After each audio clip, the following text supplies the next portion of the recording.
رمضان کے روزے رکھنے اور نماز پڑھنے کے باوجود یہ 3 عورتیں جہنم میں ضرور جائیں گی۔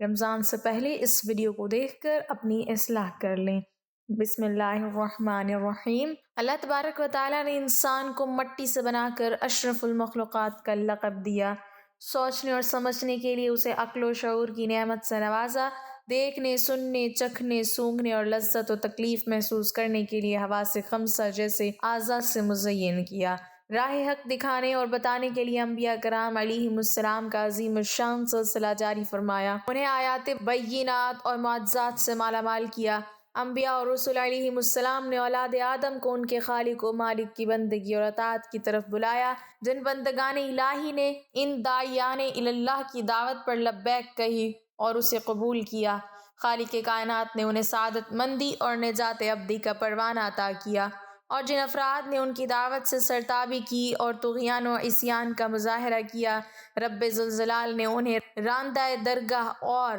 اتاب و عقاب کا نمونہ بنا دیا۔ سلسلہ نبوت کی آخری کڑی خاتم الانبیاء حضرت محمد مصطفیٰ احمد مجتبیٰ کو اللہ تبارک و تعالی نے مبعوث فرمایا۔ قرآن کریم جیسی لاریب اور عظیم کتاب کو آپ پر نازل فرمایا۔ آپ کی شریعت کو آخری شریعت بنایا۔ آپ نے اپنی امت کو سب سے پہلے اللہ تعالیٰ کی توحید اور اپنی رسالت کی دعوت دی۔ جن لوگوں نے کلمہ توحید اور آپ کی رسالت کو قبول کیا انہیں نماز کی دعوت دی گئی۔ اس کے بعد زکوٰۃ، حج اور رمضان کے روزے کی فرضیت نازل ہوئی اور ان 5 چیزوں کو اسلام کی بنیاد اور اساس قرار دیا گیا۔ جیسا کہ حضور اکرم صلی اللہ علیہ وسلم کا ارشاد ہے،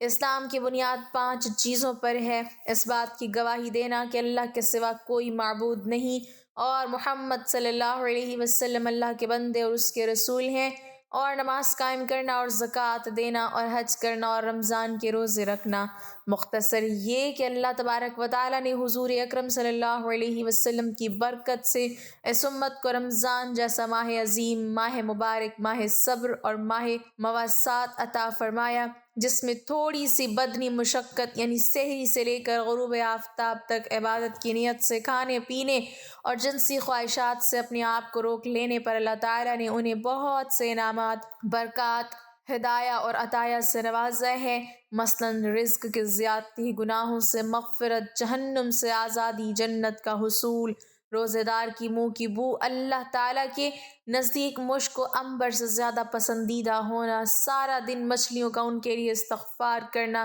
جنت کا ان کے لیے سجایا جانا، سرکش شیاطین کا قید کیا جانا، رمضان کی آخری رات میں روزے داروں کی مغفرت کیا جانا، اللہ تبارک و تعالیٰ کا روزے دار کی طرف متوجہ ہونا اور اپنی رحمت خاصہ کا نزول فرمانا، اللہ تعالیٰ کا خطاؤں کو معاف فرمانا، روزے داروں کی دعاؤں کا قبول ہونا، اللہ تعالیٰ کا اپنے روزے دار بندے کی وجہ سے ملائکہ پر فخر فرمانا، روزے کا گناہوں اور جہنم سے ڈھال بننا، رمضان میں ایک نفل کا ثواب فرض کے برابر اور ایک فرض کا ثواب عام دنوں کے اعتبار سے 70 فرائض کے برابر ہونا، اسی طرح عام عبادات میں ایک عمل کا ثواب 10 گنا سے لے کر 700 تک، اور خاص طور پر شب قدر کی عبادت کا ثواب 1000 مہینوں سے افضل اور زائد ملنا۔ لیکن روزے کے لیے اللہ تعالیٰ کا یہ فرمانا کہ روزہ میرے لیے ہے اور میں ہی اس کی جزا دوں گا، اور دوسری روایت میں ہے کہ میں خود روزے کی جزا ہوں، یعنی میں روزے دار کا بن جاتا ہوں، اب وہ جو چاہے گا میں اس کو عطا کروں گا۔ ایک حدیث میں ہے، حضرت ابو سعید خدری رضی اللہ تعالی عنہ سے روایت ہے، رسول اللہ صلی اللہ علیہ وسلم نے فرمایا، جب رمضان کی پہلی رات ہوتی ہے تو آسمان کے تمام دروازے کھول دیے جاتے ہیں، پھر ان میں سے کوئی دروازہ آخر رمضان تک بند نہیں کیا جاتا، اور جو مومن بندہ اس رمضان کی رات میں نماز پڑھتا ہے تو اللہ تعالیٰ ہر سجدے کے بدلے میں 1500 نیکیاں عطا فرماتے ہیں، اور اس کے لیے جنت میں سرخ یاقوت کا ایک گھر بناتے ہیں جس کے 60,000 دروازے ہوتے ہیں، ان میں سے ہر دروازے کے اندر کا ایک سونے کا محل ہے جو سرخ یاقوت سے مزین کیا گیا ہے۔ پھر مومن بندہ جب رمضان کے پہلے دن روزہ رکھتا ہے تو اس کے گزشتہ گناہ معاف کر دیے جاتے ہیں، اور ہر دن فجر کی نماز سے سورج غروب ہونے تک 70,000 فرشتے اس کے لیے مغفرت کی دعا کرتے ہیں، اور رمضان میں خواہ دن ہو یا رات وہ جو بھی سجدہ کرتا ہے اس کے بدلے میں اس کے لیے جنت میں ایک ایسا درخت لگ جاتا ہے جس کے سائے کے نیچے ایک گھڑ سوار 500 سال تک دوڑ سکتا ہے۔ اسی طرح روزے دار کو 2 خوشیوں کا ملنا، ایک افطار کے وقت کی خوشی کہ اللہ تعالیٰ نے روزے جیسی عظیم عبادت کی توفیق عطا فرمائی، اور ایک خوشی اللہ تعالیٰ سے ملاقات کے وقت ہوگی انشاءاللہ۔ اسی طرح روزے داروں کے لیے جنت کے باب ریان کا مخصوص ہونا، جنت میں شراب طہور کا ملنا جس کے پینے کے بعد کبھی پیاس نہیں لگے گی، روزہ رکھنے سے صحت کا ملنا، روزے دار کے لیے قیامت کے دن سفارش کرنا، خیر کے کام کرنے والوں کو اللہ تعالیٰ کے منادی کی طرف سے مزید اعمال خیر کی ترغیب دینا، رمضان کی پہلی رات میں اللہ تبارک و تعالیٰ کا اپنے بندوں پر نظر رحمت کرنا، اور جس پر اللہ تعالیٰ کی نظر رحمت ہو گئی اس کو کبھی عذاب کا نہ ملنا، ہر دن 10 لاکھ لوگوں کا جہنم سے آزاد ہونا، اور ایک روایت میں 60,000 کا آزاد ہونا، اور رمضان کی آخری رات میں پورے مہینے کے برابر آزاد شدہ لوگوں کی تعداد کے برابر لوگوں کا جہنم سے آزاد کیا جانا، رب العالمین کا فرشتوں سے ان کے اجر کے بارے میں دریافت کرنا اور فرشتوں کو ان روزے داروں کی بخشش پر گواہ بنانا، آسمان کے دروازوں کا کھلنا، رمضان کی ہر رات میں اللہ تعالیٰ کے منادی کا اللہ تعالیٰ کی جانب سے یہ ندا دینا کہ ہے کوئی سوال کرنے والا کہ میں اس کا سوال پورا کروں، ہے کوئی اپنے گناہوں سے توبہ کرنے والا کہ میں اس کی توبہ قبول کروں، ہے کوئی بخشش مانگنے والا کہ میں اس کو بخش دوں، ہے کوئی دعا کرنے والا کہ میں اس کی دعا قبول کروں۔ شب قدر میں فرشتوں کا عبادت میں مصروف لوگوں سے مصافحہ کرنا، ان کی دعاؤں پر فرشتوں کا آمین کہنا، ہر رات دن میں روزے دار کی ایک دعا کا قبول ہونا، یہ تمام وہ انعامات ہیں جو اللہ تعالیٰ روزہ رکھنے والوں کو روزہ کی بنا پر عطا فرماتے ہیں۔ روزہ رکھنے کی بنا پر اتنے انعامات ملنے کے باوجود اللہ تبارک و تعالیٰ نے اہل ایمان کو روزے کی فرضیت کے بارے میں بڑے محبانہ، شفیقانہ اور حکیمانہ انداز میں فرمایا، اے ایمان والو، فرض کیا گیا تم پر روزہ جیسے فرض کیا گیا تھا تم سے اگلوں پر تاکہ تم پرہیزگار ہو جاؤ، یعنی یہ روزہ صرف تم پر فرض نہیں ہوا بلکہ تم سے پہلے لوگوں پر بھی فرض کیا گیا، اور یہ روزہ اس لیے فرض کیا گیا تاکہ تم متقی بن جاؤ، اور یہ چند دنوں کی بات ہے، لیکن اس میں بھی مریض اور مسافر کو اجازت ہے کہ وہ بعد میں اس کی قضا کر سکتے ہیں، اور جو لوگ روزے کی طاقت نہیں رکھتے، بڑھاپے وغیرہ کی بنا پر وہ فدیہ دے دیا کریں۔ یہ کتنا شفقت، محبت اور پیار بھرا انداز اور خطاب ہے جو اللہ تبارک و تعالیٰ اپنے بندوں کے لیے اختیار فرما رہے ہیں۔ روزے کی روحانی اور جسمانی فوائد اور اس کی حکمتیں بیان کرتے ہوئے حضرت مولانا سید زوار حسین شاہ صاحب نور اللہ مرقدہ رقم طراز ہیں، روزہ رکھنے میں بہت سی حکمتیں اور فوائد ہیں جن سے روزے کی اہمیت پر روشنی پڑتی ہے۔ ایک حکمت یہ ہے کہ روزہ رکھنے سے انسان کو اپنی عاجزی اور مسکینی اور خدا تعالیٰ کی عظمت و جلال اور اس کی قدرت کاملہ پر نظر پڑتی ہے، اور اس سے بندگی اور فرما برداری کی صفت پیدا ہوتی ہے۔ روزے کی برکت سے چشم بصیرت کھلتی ہے اور دین کی سمجھ میں ترقی ہوتی ہے۔ روزے کی حالت میں فرشتوں کے صفات ملکیہ سے متصف ہوتا ہے، اور اس کی برکت سے انسان کو ملائکہ الہی کے ساتھ قرب حاصل ہوتا ہے۔ روزے کے ذریعے سے اللہ تعالیٰ کی شکر گزاری کا موقع ملتا ہے، درندگی اور چوپایوں والی صفت سے دوری حاصل ہوتی اور انسانی ہمدردی کا جذبہ دل میں پیدا ہوتا ہے، کیونکہ جب تک کسی شخص نے بھوک اور پیاس کی تکلیف کو محسوس ہی نہ کیا ہو، وہ بھوکوں اور پیاسوں کے حال سے کس طرح واقف ہو سکتا ہے؟ جو شخص بھوک اور پیاس کی مشقت سے واقف نہ ہو، وہ رزاق مطلق کی نعمتوں کا شکر حقیقی طور پر ادا نہیں کر سکتا، اگرچہ زبان سے شکر کے الفاظ ادا کرتا رہے۔ جب تک کسی کے معدے میں بھوک اور پیاس کا اثر اور اس کے رگ و ریشہ میں ضعف و ناتوانی کا احساس نہ ہو، اس کو اللہ تعالیٰ کی ان نعمتوں کی قدر نہیں ہوتی جو اس کی بھوک اور پیاس کو دور کرتی اور کمزوری کو زائل کرتی ہیں۔ اسی لیے وہ ان خداوندی نعمتوں کا کما حقہ شکر بھی ادا نہیں کر سکتا۔ روزہ انسان کے لیے ایک روحانی غذا ہے جو دوسرے جہاں یعنی آخرت میں انسان کو ایک غذا کا کام دے گا۔ جن لوگوں نے اس دنیا میں روزے نہیں رکھے وہ اس جہاں میں بھوکے پیاسے ہوں گے اور ان پر آخرت میں روحانی افلاس ظاہر ہوگا، کیونکہ انہوں نے اپنے ساتھ اپنا زاد راہ نہیں لیا۔ روزے کی اہمیت یہ بھی ہے کہ یہ بلغمی امراض اور رطوبات فضلیہ کو جسم سے زائل کر دیتا ہے۔ روزے میں صبر اور برداشت کرنے کی عادت ہو جاتی ہے۔ ریگستان یا بیابانی سفر میں اگر اتفاق سے غذا یا پانی میسر نہ آئے تو روزہ کا عادی شخص اس فاقے کو برداشت کر سکتا ہے، بخلاف زیادہ کھانے والے شخص کے جو فاقے کو زیادہ دیر تک برداشت نہ کر کے تھوڑے عرصے میں موت کے منہ میں پہنچ جاتا ہے۔ ان سب مصلحتوں اور حکمتوں کے باوجود روزے کی ایک بہت بڑی اہمیت اور ایک خاص حکمت یہ ہے کہ روزہ اللہ تعالیٰ کی محبت کا ایک بہت بڑا نشان ہے۔ جس طرح کوئی شخص کسی کی محبت میں سرشار ہو کر کھانا پینا چھوڑ دیتا ہے اور میاں بیوی کے تعلقات بھی اس کو بھول جاتے ہیں، اسی طرح روزہ دار بھی اللہ تعالیٰ کی محبت میں سرشار ہو کر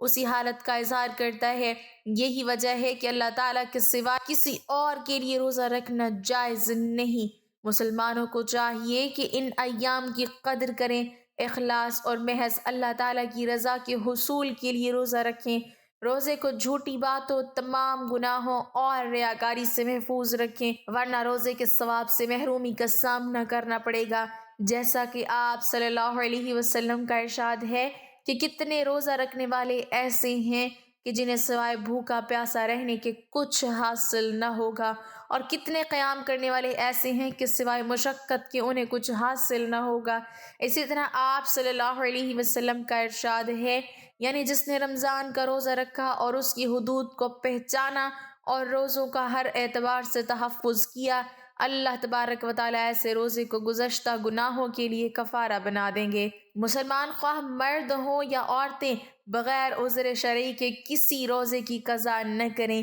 اس لیے کہ آپ صلی اللہ علیہ وسلم نے ارشاد فرمایا، یعنی جس نے رمضان کا ایک روزہ بغیر کسی رخصت اور بیماری کے چھوڑ دیا، ساری زندگی وہ روزہ رکھتا رہے، اس ایک روزے کا ثواب اسے نہیں مل سکتا۔ روزہ خواہ فرض ہو یا نفل، اس میں کوئی ایسی خاص بات تو ضرور ہے نا کہ جس کی بنا پر آپ صلی اللہ علیہ وسلم بار بار اس کی تاکید فرما رہے ہیں اور فرماتے ہیں کہ اس کے مثل اور اس کے برابر کوئی عبادت نہیں۔ جیسا کہ حضرت ابو امامہ رضی اللہ تعالیٰ عنہ سے روایت ہے کہ میں نے عرض کیا، اے اللہ کے رسول، مجھے کوئی ایسا عمل بتلائیے کہ جس کی بنا پر مجھے جنت کا داخلہ مل جائے۔ آپ صلی اللہ علیہ وسلم نے فرمایا، روزوں کو لازم پکڑو، اس کے برابر کوئی عمل نہیں ہو سکتا۔ صحابی رضی اللہ عنہ فرماتے ہیں، میں نے دوبارہ 7 بار یہی سوال کیا، آپ صلی اللہ علیہ وسلم نے ہر مرتبہ یہی فرمایا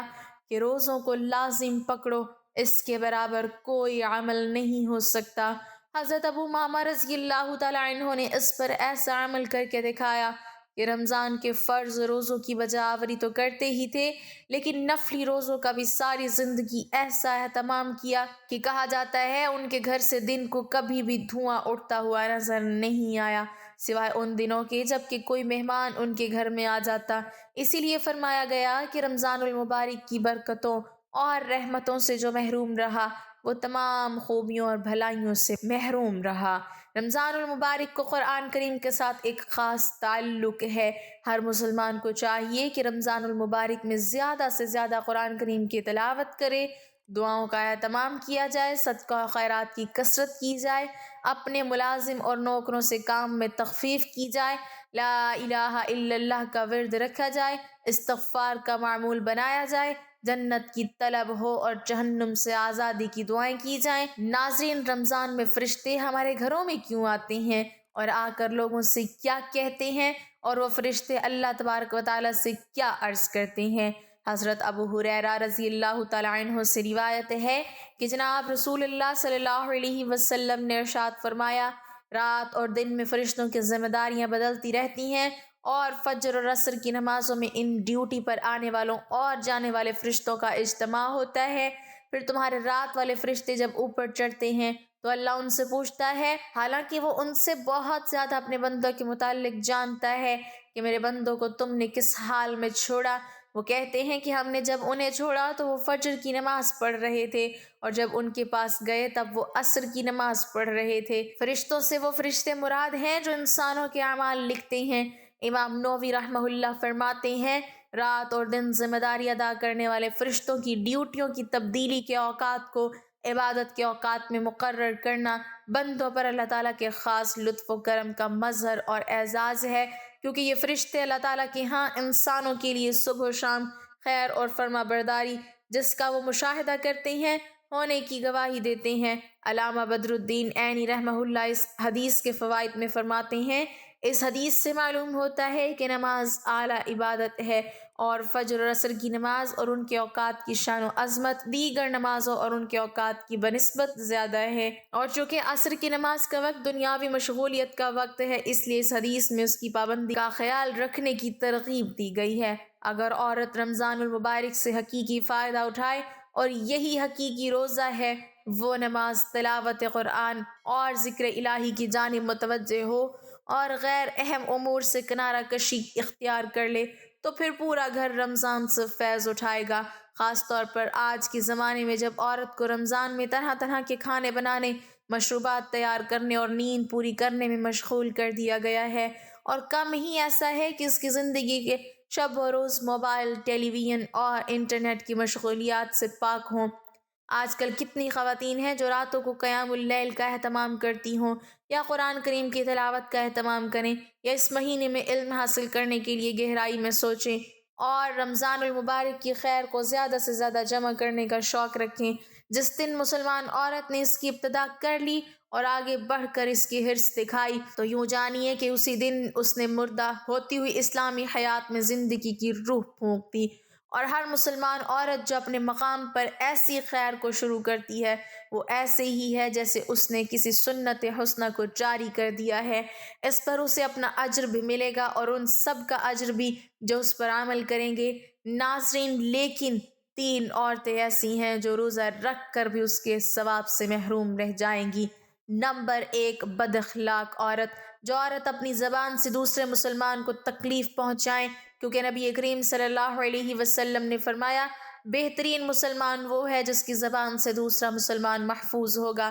جس کے اخلاق سب سے اچھے ہوں گے۔ نمبر 2، جو عورت اپنے شوہر کی ناشکری کرتی ہیں، ان کی نافرمانی کرتی ہیں۔ نمبر 3، بے پردہ عورت۔ رسول اللہ صلی اللہ علیہ وسلم نے فرمایا کہ جو عورت پردہ نہیں کرتی وہ جنت تو کیا اس کی خوشبو بھی نہیں پائیں گی۔ اللہ تبارک و تعالی ہمیں رمضان المبارک جیسے سعید لمحات و اوقات عبادت میں گزارنے اور اس کے تمام انعامات، برکات اور فضائل حاصل کرنے کی توفیق عطا فرمائے، آمین۔ ناظرین، کمنٹ باکس میں اللہ تعالیٰ کے 99 ناموں میں سے ایک نام ضرور ٹائپ کریں۔